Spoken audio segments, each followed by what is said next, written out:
আসসালামু আলাইকুম everyone, welcome to my channel. খুবই সহজভাবে মাত্র একটি আলু দিয়ে কোনো রকম ঝামেলা ছাড়াই ঝটপট ভীষণ মজার একটি আলুর পাকোড়া আজকে তৈরি করে দেখাবো। মাত্র একটি আলু আর একটি ডিম দিয়ে যে ঝটপট এত মজার একটি আলুর লাচ্চা পাকোড়া তৈরি করা যায় তা আপনারা না তৈরি করে খেলে বুঝতেই পারবেন না। আর এই নাস্তাটা তৈরি করা কিন্তু খুবই সহজ, ঘর থেকে কিছু উপকরণ দিয়ে ঝটপট তৈরি করে নিতে পারবেন। আশা করছি আজকের রেসিপিটা আপনাদের সবার কাছে ভীষণ ভালো লাগবে। তো আর কথা বাড়াচ্ছি না, চলুন সহজে রেসিপিটি দেখে নিচ্ছি। এই রেসিপিটি তৈরি করার জন্য প্রথমে এখানে আমি একটি বড় সাইজের কাঁচা আলু নিয়ে নিয়েছি। এবার একটি পিলার দিয়ে আমি আলুটার খোসা ছাড়িয়ে নিচ্ছি। আপনারা চাইলে এই কাজটা ছুরি কিংবা বটি দিয়েও করতে পারবেন।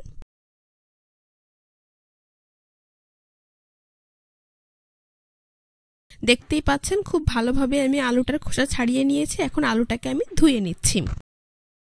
এবার একটি গ্রেটার দিয়ে আলুটাকে গ্রেট করে নেব। আমি কিছুটা মোটা গ্রেটার দিয়ে আলুটাকে গ্রেট করে নিয়েছি। আপনারা চাইলে চিকন গ্রেটার দিয়েও গ্রেট করে নিতে পারবেন।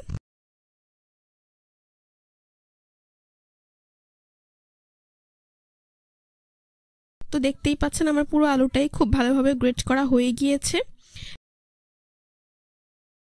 এখন এই গ্রেট করে রাখা আলুটা আমি একটি মিক্সিং বলে ঢেলে নিচ্ছি। তারপর এর মধ্যে দিয়ে দিচ্ছি পরিমাণ মতো নর্মাল টেম্পারেচারের পানি। পানি দিয়ে খুব ভালোভাবে আলুটাকে ধুয়ে নিতে হবে, যাতে এর মধ্যে থাকা অতিরিক্ত স্টার্চ বা আলুর কষটা বেরিয়ে আসে। তো দেখতেই পাচ্ছেন খুব ভালোভাবে কিন্তু আমার আলুগুলো পরিষ্কার করে ধোয়া হয়ে গিয়েছে। এখন এই গ্রেট করে রাখা আলু পানি থেকে তুলে হাত দিয়ে এভাবে খুব ভালোভাবে চেপে আলুর পানি ছড়িয়ে নিতে হবে। এই আলুগুলোকে এখন আমি অন্য একটি মিক্সিং বলে নিয়ে নিচ্ছি। আপনারা চাইলে এই কাজটা কোনো শুকনো পরিষ্কার কাপড় দিয়েও করতে পারবেন, তবে খেয়াল রাখতে হবে যেন আলুতে অতিরিক্ত কোনো পানি না থাকে। এভাবে হাত দিয়ে খুব ভালোভাবে চেপে সবটুকু আলুর পানি ছড়িয়ে নিতে হবে। এখন আমি এইখানে নিয়ে নিচ্ছি বড় সাইজের দুটি পেঁয়াজ কুচি। পেঁয়াজগুলোকে আমি মিডিয়াম করে কুচি করে নিয়েছি, আশা করি আপনারা দেখেই বুঝতে পারছেন। তারপর এর মধ্যে আমি অ্যাড করে দিচ্ছি একটি ডিম। ডিমটাকে আমি প্রায় 20 মিনিট আগেই ফ্রিজ থেকে নামিয়ে রেখেছিলাম। কাঁচামরিচ কুচি দিয়ে দিচ্ছি 3 থেকে 4টি।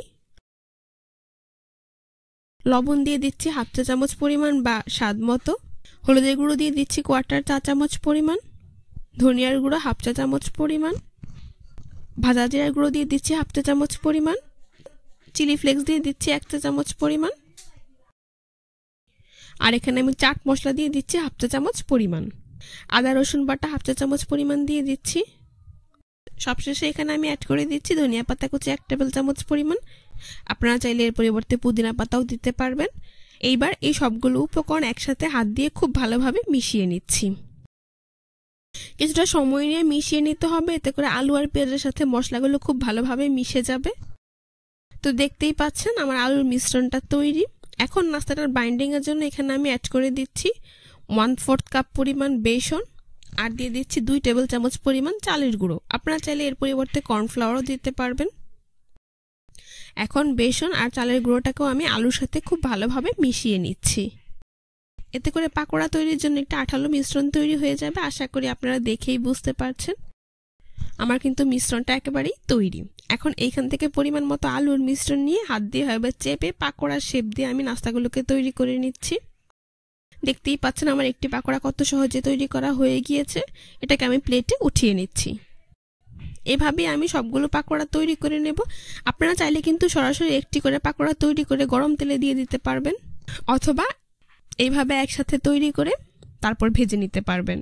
তো দেখতেই পাচ্ছেন এভাবে আমার সবগুলো নাস্তা তৈরি করা হয়ে গিয়েছে। এখন নাস্তাগুলোকে আমি ভেজে নেব।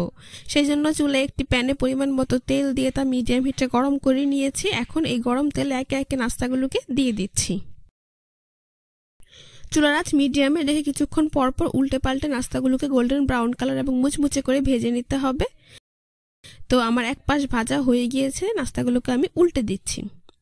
এভাবে কিছুক্ষণ পরপর উল্টে পাল্টে নাস্তাগুলোকে আমি গোল্ডেন ব্রাউন কালার করে ভেজে নিয়েছি। দেখতেই পাচ্ছেন আমার নাস্তাগুলো ভাজা হয়ে গিয়েছে। এখন একটু ছাঁকনি দিয়ে এগুলোকে তেল থেকে তুলে খুব ভালোভাবে তেল ছড়িয়ে আমি একটি নাস্তার প্লেটে কিচেন টিস্যুর উপর উঠিয়ে নিচ্ছি। বাকি নাস্তাগুলোকে আমি একইভাবে তেল ঝরিয়ে নাস্তার প্লেটে উঠিয়ে নিচ্ছি। এভাবে আমি সবগুলো নাস্তা ভেজে নিয়েছি। তারপর পরিবেশন করে আপনাদের দেখিয়ে দিচ্ছি।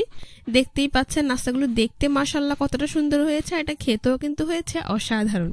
বাচ্চাদের টিফিনের জন্য বিকেলে চায়ের আড্ডায় কিংবা অতিথি আপ্যায়নের স্ন্যাক্স হিসেবে ঝটপট আলুর এই পাকোড়াটি একবার তৈরি করে দিলে পরিবারের বড় থেকে ছোট সকলেই খুবই পছন্দ করবে। মাত্র 5 মিনিট সময় হাতে নিয়েই কিন্তু ঘরে থাকা উপকরণ দিয়ে আপনারা মচমচে মজাদার এই নাস্তাটা তৈরি করে নিতে পারবেন। আশা করছি আজকের রেসিপিটা আপনাদের সবার কাছে ভীষণ ভালো লেগেছে। রেসিপিটি ভালো লেগে থাকলে অবশ্যই আমার চ্যানেলটি সাবস্ক্রাইব করবেন, পাশে থাকা বেল বাটনটি অন করে দিবেন। আজ এ পর্যন্ত, সবাই ভালো থাকবেন।